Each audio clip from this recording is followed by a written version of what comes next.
अस्सलाम वालेकुम जी। 28 मई का दिन है। इसको हम इस हवाले से भी याद करते हैं कि इसको यौम तकबीर का नाम दिया गया है।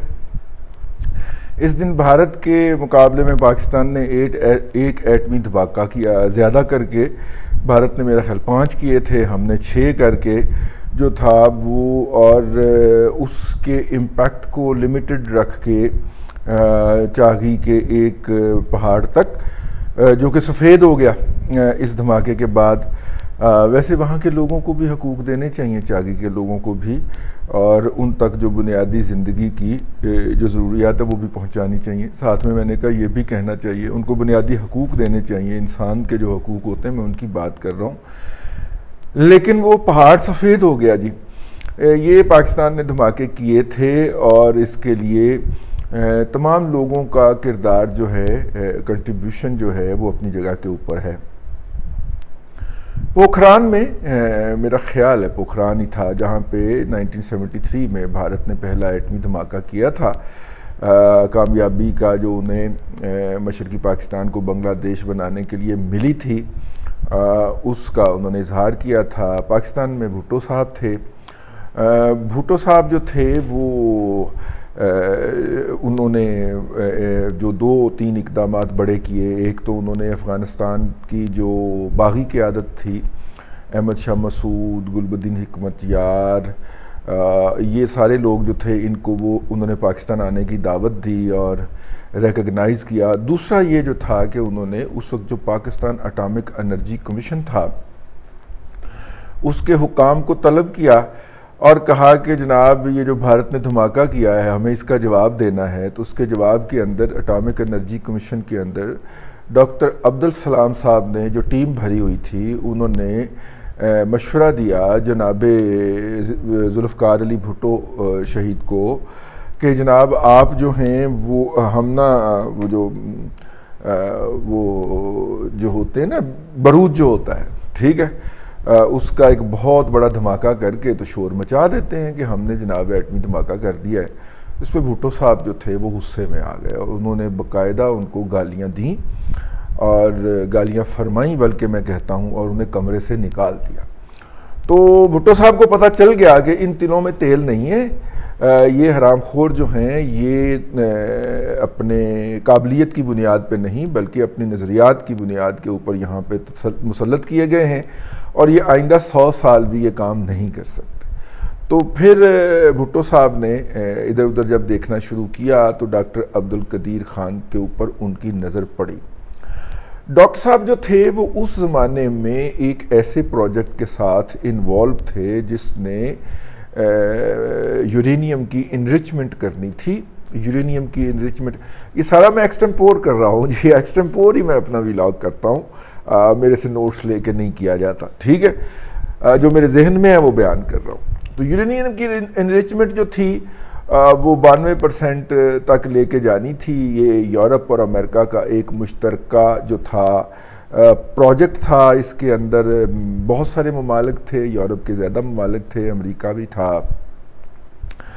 और जो था और साथ साथ वो भी था, मतलब है इसके साथ ही भुट्टो साहब ने जो था वो जो कैनप का जो प्रोजेक्ट है जो कि बंद हो चुका हुआ है, एक्सपायर हो चुका हुआ है, वो कनाडा ने जी हमें एक कहा कि हम आपको भारी पानी कहते हैं उसको, हैवी वाटर का एक प्लांट लगा देते हैं एजुकेशन पर्पज़ के लिए, क्योंकि बच्चे यहाँ पे तरबियत याफ्ता हूँ और मतलब तरबियत हासिल करें। लेबॉर्ट्री थी जी वो बेसिकली। तो उन्होंने उसके साथ भी थोड़ी सी टिंगलिंग शुरू की और अपने जो मुकामी लोग थे उनको कहा कि ये जो 20 मेगावाट का है इसको अगर कैनेडियन से बात करके 50 तक ले जाया जाए तो कैसा रहे। तो फिर बात हुई, फिर 50 तक लेके गए, फिर उसको 50 से 120 या 130 तक पाकिस्तानी माहिरीन खुद लेके गए, ठीक है। लेकिन वो एक छोटा सा प्लांट था जो कि जस्ट एजुकेशन और स्टूडेंट के एक्सपेरिमेंट्स के लिए था। एक तो ये उन्होंने उधर किया जो है कराची में जो प्रोजेक्ट था, और दूसरा ये जो था वो डॉक्टर कदीर साहब जो थे वो जो मैंने बताया ना यूरोप और अमेरिका का जॉइंट प्रोजेक्ट था उसका हिस्सा थे। डॉक्टर साहब जो थे वो मेटलर्जी के आदमी थे, ये जो धात का शोबा है इसके आदमी थे और ये पीएचडी करने गए हुए थे और उसके साथ उन्हें इसके साथ मुंसलिक होने का मौका मिल गया। मेरा ख्याल उनकी इटालियन बीवी है या डच बीवी है, जो भी है, वो मुख्तलिफ़ ज़ुबानों मुख्तलिफ़ ममालिक के जो लोग थे वो आपस में जो है, मैं डॉक्टर साहब को भी शहीद ही समझता हूँ। उन्होंने पाकिस्तान के लिए अपनी जान, इज़्ज़त, माल सब कुछ कुर्बान कर दिया और वो जो हैं वो दरीदा दहन बदनस्ले लोग जो हैं, जो इल्ज़ाम लगाया और लगवाया करते थे कि डॉक्टर कदीर ने बहुत बड़ी कोई स्टेट बना ली हुई है और बड़े बड़े होटल हैं उनके ओवरसीज़ और ये है वो है, किधर हैं वो नगल्ले, वो एजेंसियों के टाउट हैं, वो 12-13 नंबर के नाम नहाद सहाफ़ी, वो किधर हैं? ये साबर शाकर हर दौर में ही होते हैं यार, ठीक है, वो किधर हैं आजकल? मर गए बेनामी मौत, ठीक है। खैर, डॉक्टर कदीर साहब जो थे उन्हें जब भुट्टो साहब ने इमोशनल किया और कहा कि जी ये उम्मत मुसलमान का प्रोजेक्ट है तो आप तशरीफ़ ले आइए, तो वो फिर वो आ गए और वो जो थे डॉक्टर साहब जो थे उनके पास जो कैपेसिटी थी कि जब एक मुल्क का साइंसदान एक रिसर्च करता था तो बाकी ज़ुबानों में उसका तर्जुमा करने के लिए डॉक्टर साहब की खिदमत हासिल की जाती थी, ठीक है। चूँकि टेक्निकल ज़ुबान वो समझते थे मेटलर्जी के अंदर पीएचडी होने की वजह से या मतलब कि पढ़े लिखे होने की वजह से, और एक से ज़्यादा ज़ुबानें उनको आती थी तो वो उनका तर्जुमा किया करते थे और ज़ाहिर है वो तर्जुमे की एक फ़ोटो कापी आप भी रख लेंगे, वो रिकॉर्ड के लिए रखते थे ना जी, ठीक है। फिर दूसरी जो डॉक्टर साहब को सलाहियत हासिल थी वो ये थी कि वो कि कौन सा पुर्जा जो है वो कौन सी कंपनी किस मुल्क में बनाती है और वो जो मतलब कि ये जो होता है फ्यूल इनरिचमेंट करने का जो मंसूबा, तो वो कहाँ पे जो है मतलब उसमें वो कहाँ पे फिट होता है। तो लिहाजा से जब डॉक्टर साहब आए तो सारा प्रोजेक्ट उनके यहाँ पे था कि हमने ये कैसे करना है। तो प्लांट तो आप बना सकते हैं, ठीक है, वो तो चीनी भी हमें बना के दे रहे हैं, जो उसमें फ्यूल इस्तेमाल होना है उसकी अफजूदगी या इनरिचमेंट असल में इशू होती है। और वो जो यूरोप का प्रोजेक्ट था वो 92% इनरिचमेंट या अफजूदगी के हवाले से था, ठीक है। और डॉक्टर साहब ने आके यहाँ पे कुछ लोकल सिस्टम्स ख़रीदे, कुछ ये किया, मतलब हमारे जो खुशनूद बाजवा साहब हैं, इंजीनियर हैं बाय प्रोफेशन, अपने बच्चों के पास ऑस्ट्रेलिया तशरीफ़ ले जा चुके हैं रिटायरमेंट के बाद।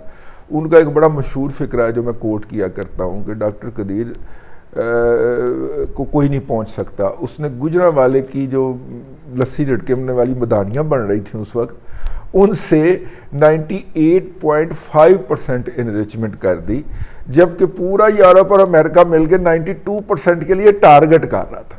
तो ये जो डॉक्टर कदीर साहब की हवालगी मांगते थे अमेरिकन या यूरोपियन के, इन्हें हमारे हवाले करो, ये हमारे राज चुरा के ले गया है, उसमें कोई ये नहीं था कि उन्होंने डॉक्टर साहब को जाके वहाँ पे कोई फेंट लगानी थी या आरफ नकवी की तरह जाके उसको पुठिया टांग देना था कि 10 इमरान खान दे शौकत खानम के जरिए किस तरह मनी लॉन्ड्रिंग करते रहे हो, ये नहीं था। वो उन्होंने पूछना था कि किवें कीता ही, ठीक है ना। वो साढ़े ये 2,500-3 हज़ार इंजीनियर्स की और माहिरीन की और साइंटिस्ट की और जनाब पोस्ट डॉक्टरेट किए हुए लोगों की एक इतनी बड़ी टीम बैठी है और वो 92 पे बमुश्किल पहुंच पा रही है, 92% तक पहुंचने के वो तरीके ढूंढ रही है, और आपने यहाँ पे बैठ के 98.5% कर दिया यार, किवें कीता ही, ठीक है। तो वो खैर इसलिए डॉक्टर साहब को सिक्योरिटी के नाम के ऊपर कैद में रखा हमने उनके फौत होने तक, और उनके बच्चों को भी मिलने की लिए इजाज़त की ज़रूरत होती थी, उनकी बेटियाँ ही हैं तो, और बाज़ औक़ात और अक्सर औक़ात वो इजाज़त नहीं भी मिला करती थी। खैर ये काम जी चढ़ गया, सिरे चढ़ गया, और मुझे याद है कि 92 में हमने अनऑफिशियली डिक्लेयर 82 में हमने अनऑफिशियली डिक्लेयर कर दिया था। ख़बरें हम खुद ही लीक करते रहते थे, और कोहोटा के अंदर एक लैब भी बनाई कि मुस्तकबिल के अंदर टेक्नोलॉजीज़ को करने के लिए दुनिया के अंदर मेरा ख़्याल है कि 5 बेसिक टेक्नोलॉजीज़ होती हैं। फार्मास्यूटिकल उनके अंदर, केमिकल या फार्मास्यूटिकल तो केमिकल का शोबा ही होगा, केमिकल एक टेक्नोलॉजी है, इंजीनियरिंग एक है, इसी तरह ये जो न्यूक्लियर है ये भी एक फंडामेंटल टेक्नोलॉजी के अंदर शुमार होता है। जिस तरह हमारे साथ होता है जी उस तरह हुआ जिस तरह हमने मोटरवे बना ली, और मोटरवे हमने लाहौर इस्लामाबाद या लाहौर पेशावर मोटरवे इसलिए बनाई कि हम इंडिया को रास्ता देंगे central Asia and beyond, Afghanistan and beyond तक, और इससे भारी किस्म का टोल वसूल किया करेंगे। तो वो फिर कुव्वतें जो हैं जिनकी इससे दिहाड़ी मरती है, ज़ाहिर है कि जब आप लीगल ट्रेड का रास्ता नहीं दे रहे तो फिर इल्लीगल ट्रेड होगी, और इल्लीगल ट्रेड जो है उससे फिर बेनिफिट उठाया जाएगा उनकी तरफ से जो सरहदों पे मुतय्यन है।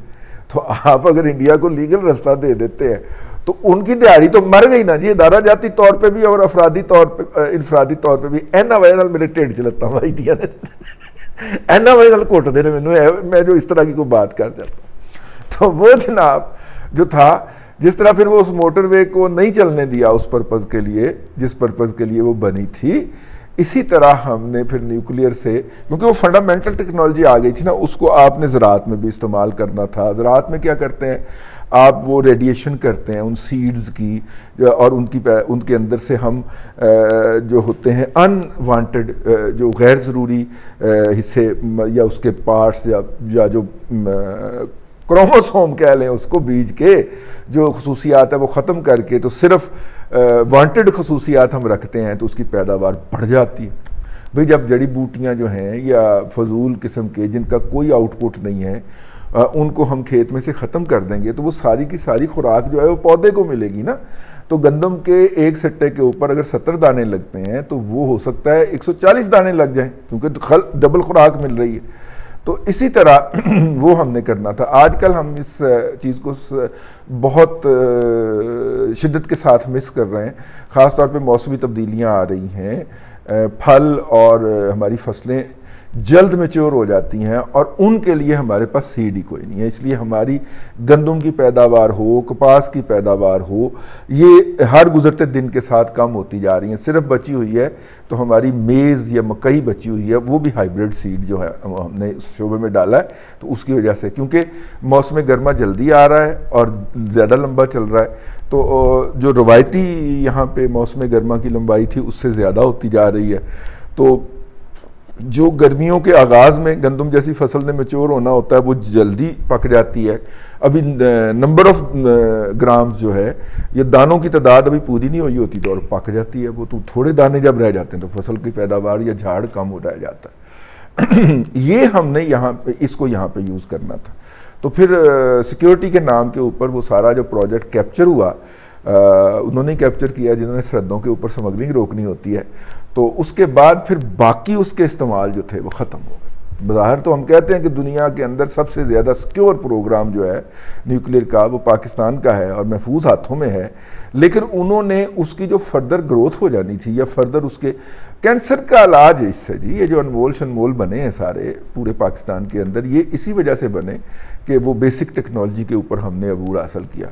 इसके अलावा रेडिएशन वगैरह जो है उसका मतलब मुख्तलिफ धातुओं की रेडिएशंस होती हैं ना, तो जब आपने ओवरऑल रेडिएशन को कंट्रोल कर लिया तो फिर आप मतलब कि इस वक्त अगर हम कहें कि जो सब्जियां और फल हमारे जो एक्सपोर्ट नहीं हो पाते उसकी वजह से उनके अंदर ऐसे मादे पाए जाते हैं जो राइप होना शुरू हो जाते हैं और वो फिर सब्ज़ी गल सड़ जाती है।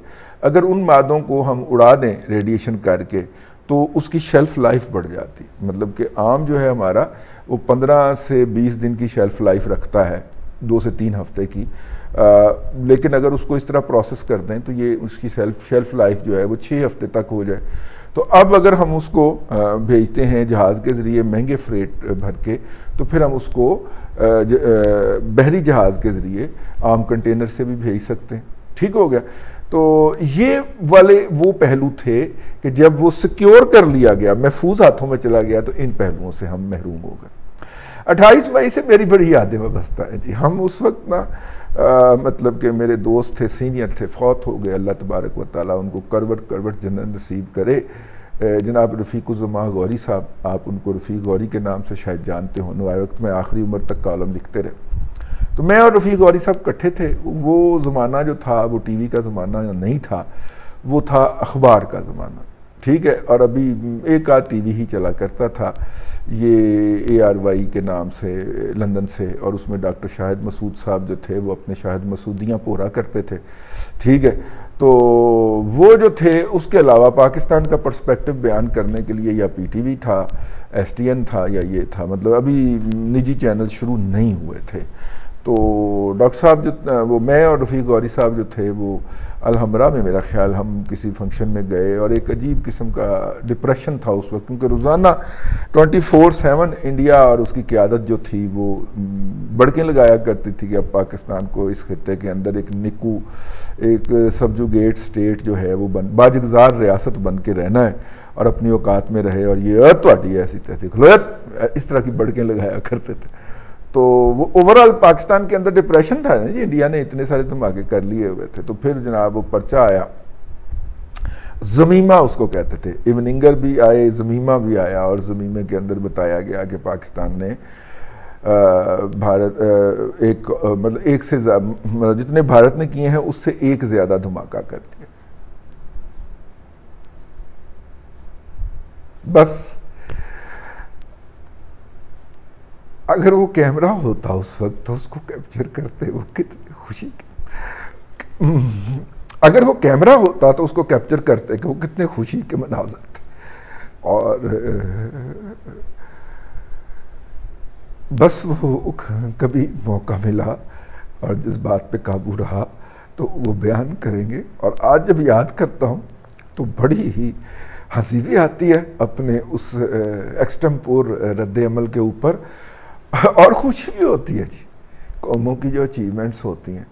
लेकिन फिर उसके बाद जो थे वो कुव्वतें फिर सरगर्म अमल हो गई जी, जो कि मतलब कि हर इस तरह के मौके पे हुआ करती हैं, और उन्होंने फिर वो जो खुशी थी वो हमसे छीन ली, जिस तरह उन्होंने बाकी खुशियाँ छीनी हैं। ठीक हो गए। तो बस मैंने कहा कि यौम तकबीर है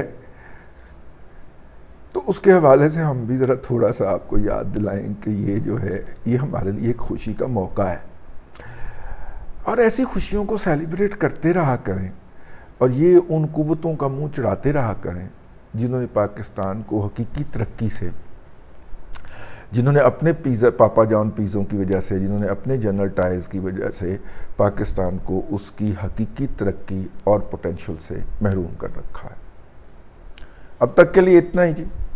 पाकिस्तान को अल्लाह ताला शाद आबाद रखे, मज़ीद तरक्कियाँ दे, जो मौजूदा है इस वक्त की सूरत हाल इससे रेस्क्यू करे और निकाल के ले जाए, और हमें और आपको इसके लिए कार आमद बनाए। अल्लाह पाकिस्तान की हिफाजत करे, पाकिस्तान के लिए अच्छा सोचने वाले अजहान की आप यारी करे।